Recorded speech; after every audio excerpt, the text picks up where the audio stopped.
Magandang umaga mga kabay. So meron po akong repair ngayon mga kabay. Ayan, wala po itong job order dahil sa ano po ito mga kabay. Sa bus ko po ito na grinder. Ayan. Gamit po nila ito sa pag mag-maintenance yung mga tao niya mga kabay. So wala po siyang job order. Ayan. So ito mga kabay, dinala dito, gumagana pero umuugong na lang. Ayan. Umiikot pa naman siya. Kaso lang umuugong yung armature. So titingnan natin mga kabay, tara samahan nyo po ako. So ayan mga kabay, nakalas ko na po yung mga screw. Ayan. So bubuksan na po natin. Kakalasin lang natin yung carbon nya.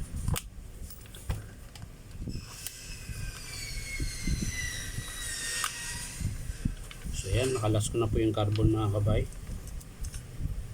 So hugutin na po natin yung armature. Ayan.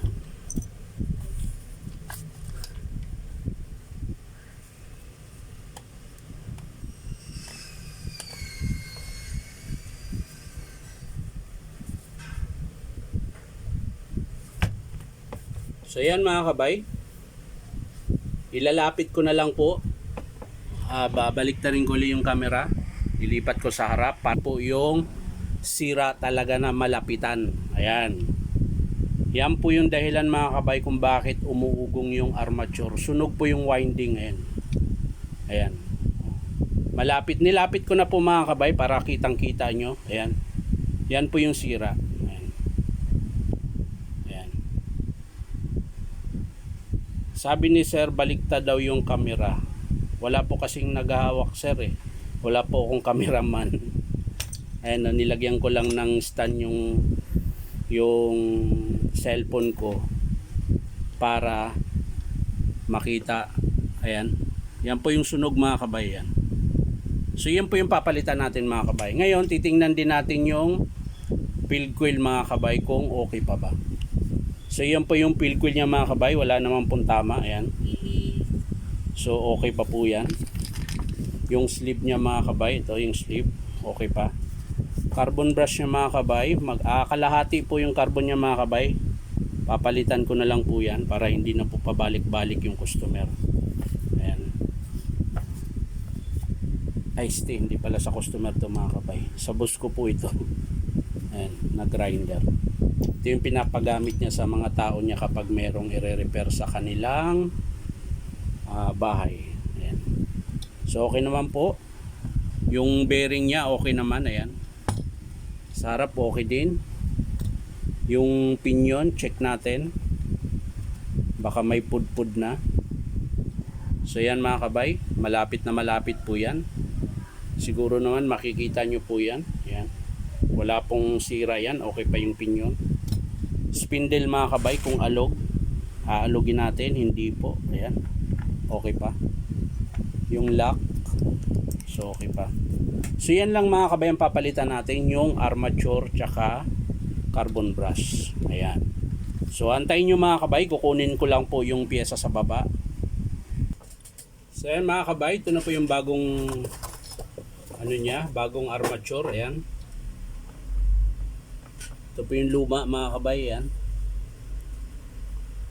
Ayan. Kinabit ko na po, hindi ko na pa pinakita kung paano magkabit sa bearing. Madali lang naman po, susok-sok nyo lang yan, pati dito sa harap. Yan. So kakabit na po natin yung sleeve mga kabay. Yan. Tapos syempre yung pinion tsaka nut. Yan. So tulad ng dati mga kabay, ipitin mo lang to ng tamang-tama lang na ipit mga kabay. Ayan. Bago nyo po higpitan yung nut mga kabay. Ayan. Ayan. So yan na po yan mga kabay. Oh. So sasalpak na natin mga kabay sa unit. Ayan. Wala naman pong palag yung field coil niya mga kabay. So ito, pag may palag siya, sasapinan mo lang ng piece paper yung field coil. Ito, babaklasin nyo. Pero ito wala naman po. Kasi wala naman po siyang sayad sa armature. Eh. Talagang nasunog lang po yung armature niya.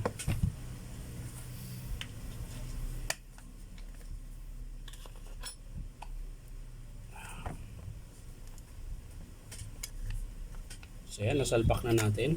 Kabit natin yung gearbox mga kabay.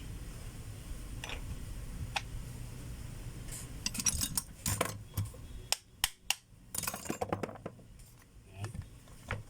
Tapos hihigpitan na po natin mga kabay. Lalagyan na natin yung screw.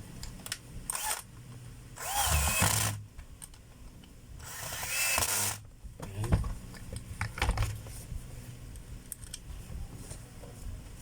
Uy, nagkulang pa ng isa.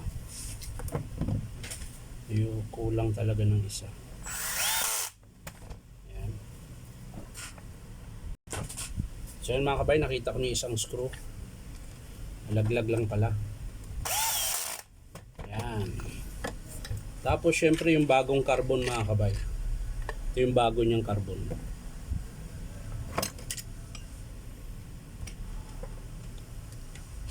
Papalit din natin dito sa unit na to.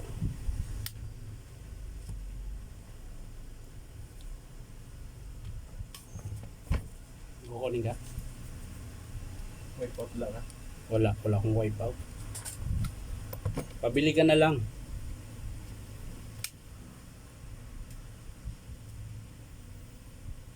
Yan. So mga kabay, na nakakabit ko na po. So bago natin isara, titesting muna natin kung gagana siya. Ayan.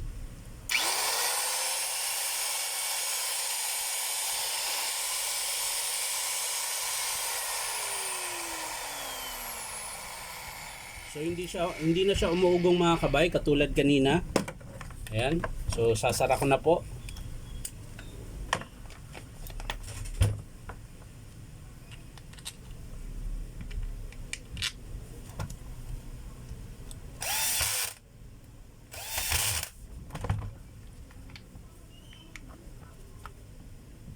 Screw.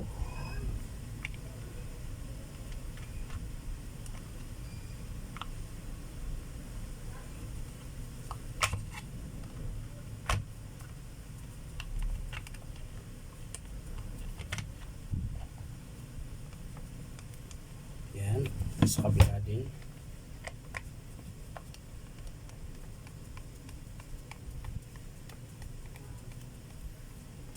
Yun. So testing natin ulit mga kabay.